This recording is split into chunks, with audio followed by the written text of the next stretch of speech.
Welcome to Shri academy online teaching classes 2020-21। सुप्रभात। मैं नीलम त्रिपाठी आज एक नए विषय के साथ प्रस्तुत हूँ। वह विषय है नील सिंगाल खष्ट 10 पाठ। पाठ 16। नील सिंगाल। कस्मिंश्चित् वने प्रचंड नाम सिंगाल वसति स्म। किसी वन में प्रचंड नाम के श्रृंगाल रहता था।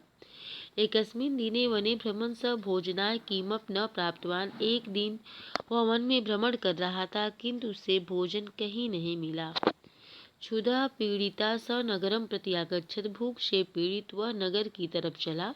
श्रृंगाला दृष्ट्वा कुक्कुरं तं प्रति अधावन्। अन्वधावन्। श्रृंगाल को देखकर कुत्ते उसके पीछे भागे। कुक्कुरेभ्यः भीतः स महता वेगेन अधात्। कुत्ते के भय से वह बहुत तेज दौड़ा। स प्राणरक्षार्थं कस्मिंश्चित् रजकस्य प्राविशत्।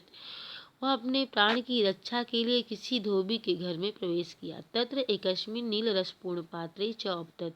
और वहाँ एक नील रस से भरे पात्र में गिर गया।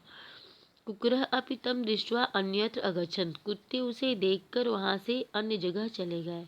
नीलरस पात्रात् बहिरागत्य स आत्मानं नीलवर्णी दृष्ट्वा चकितः अभवत्। नीलरस पात्र से बाहर निकलकर वह स्वयं को नीलवर्णी देखकर चकित हुआ। ततः पलायित्वा स शीघ्रमेव वनमागच्छत्। और वहाँ से भागकर वह शीघ्र ही वन में आया। सह नीलवर्णं दृष्ट्वा वनपशवः भयात् इतस्ततः अधावन्। उसके नीलवर्ण को देखकर वन के पशु भय से इधर उधर भागने लगे। भय व्याकुलात् इतस्ततः पलायमानान् च पशून् दृष्ट्वा सह प्रसन्ना अभवत्। भय से व्याकुल इधर उधर भागते पशुओं को देखकर वह प्रसन्न हुआ।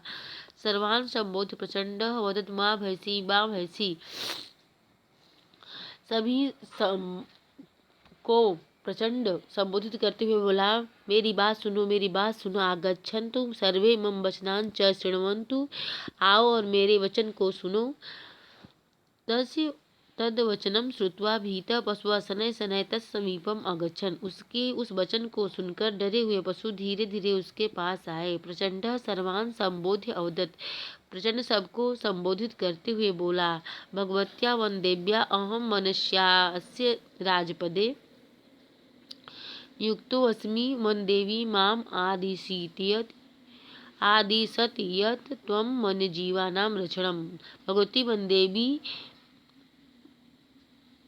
मैं कही है कि मैं वन के राजपद को नियुक्त। भगवती वनदेवी के द्वारा मुझे वन के राजपद की नियुक्ति प्राप्त हुई है, अर्थात मैं वन का राजा मैं हूँ। वन देवी मुझे आदेश दी है, त्वं वन्यजीवानां, तुम सभी वन्यजीवों के रक्षा के लिए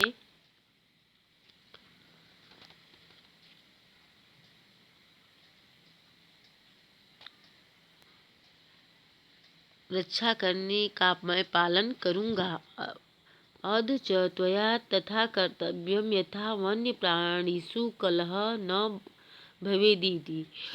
और वह कही है कि तुम्हारा कर्तव्य है कि वन्य प्राणियों में कभी भी कलह न होवे। अद्य प्रभृति अहम युष्माकं राजा अस्मि। आज से मैं तुम सभी के का राजा हूँ। तस्य तद्वचनं श्रुत्वा तस्य सुंदरं वर्णं च दृष्ट्वा सर्वे व्याघ्रादय तम नमस्कारं कृतवन्तः। उसके उस वचन को सुनकर और देखकर सभी सिंह और बाघ उसको नमस्कार किए। तस्य आदेशेन च वने भ्रमणं भोजनादिकं च कर्तुम् आरब्धवन्तः। और उसके आदेश से वन में भ्रमण और भोजन करना प्रारंभ कर दिए। एवं छलेन सह वने शासनम कर्तुम् आरब्धवान। और छल से वह वन का शासन करना प्रारंभ कर दिया। अतः कदा सह श्रृंगाल वृंदस्य कोलाहलम अशृणोत्। एक बार श्रृंगाल बंधुओं में कोलाहल को वह सुना। तेषां शब्दं श्रुत्वा स पुलकितः अभवत्। उन शब्दों को सुनकर वह प्रसन्न हुआ। तेन विस्मृतः यत् सः वस्तुतः श्रृंगाल एव, और वह भूल गया कि वह वास्तव में श्रृंगाल है। वंचकत्वेन च वनस्य राजा अभवत्, और झूठ से वह वन का राजा हुआ है। प्रसन्नतया सोऽपि उत्थाय उच्च स्वरेण च शब्दं कर्तुम् आरभत, प्रसन्न होकर वह भी उठकर उच्च स्वर में शब्द करना प्रारंभ कर दिया। तस्य शब्दान् श्रुत्वा वनस्य सर्वे पशवः, उसके शब्द को सुनकर सभी वन के पशु आश्चर्यचकिता अभूत्, आश्चर्यचकित हुए। ते अकथयन्, वे कहे, अहो अनेन धूर्तेन श्रृंगालेन वयं वंचितः। अहो अनेन धूर्तेन यानी यह धूर्त झूठा श्रृंगाल है, वयं वंचितः और हम सबसे यह वंचित है। वन्य प्राणिनः इमे ज्ञात्वा झटितः यो व्याघ्रं तं वंचिकः श्रृंगालः व्यापदयामास, और तुरंत ही व्याघ्र उसे श्रृंगाल को समाप्त कर दिया।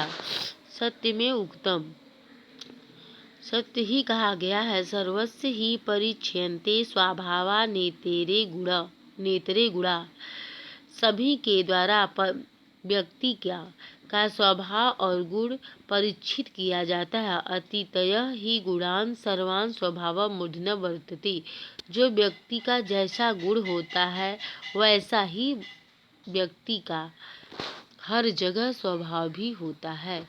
इसलिए व्यक्ति को अपने गुण के हिसाब से जो स्वभाव होता है उसमें परिवर्तन करना चाहिए, छल नहीं करना चाहिए। तो ऐसा है बच्चों, आप सभी लोग इस पाठ के अर्थ को समझ गए होंगे। धन्यवाद।